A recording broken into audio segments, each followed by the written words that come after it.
અરે મિત્રો, સાંભળો સાંભળો મુદ્દાની વાત. કામ અને ધંધો તો બધા કરતા હોય છે, પણ ધંધા સાથે સેવા એ પણ એક મોટું કાર્ય છે. કોણ કરે છે? તો પેલા એને અભિનંદન પાઠવું. પણ કોને? કે ખાંભાની અંદર ચામુંડા ડીજે અને ઇલેક્ટ્રિકની જે દુકાન ચલાવે છે એવા મારા પરમ મિત્ર છે જાંજમેરા હરેશભાઈ અને જાંજમેરા રાકેશભાઈ પ્રજાપતિ, જે સરસ મજાનું ડીજે નું પણ કાર્ય કરે છે. પણ આ કાર્યની સાથે એને એક સેવા કાર્ય શરૂ કર્યું છે. કેવું?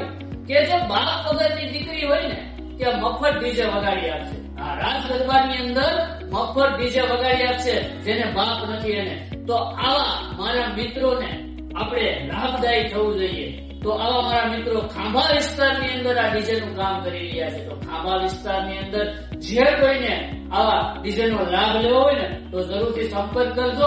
અને ઓર્ડર પણ આપવો હોય ને તો પણ સંપર્ક કરજો. ઓર્ડર તો આવા જ લોકોને આપવો જોઈએ ને કે જે સેવાના કાર્યમાં પણ સહભાગી થાય છે. તો ફરીથી કહું, કામ તો બધાય કરે છે, પણ કામ સાથે સેવા પણ મહત્વની વાત છે. બંને ભાઈઓને ખૂબ ખૂબ અભિનંદન. અશ્વિન પ્રજાપતિ.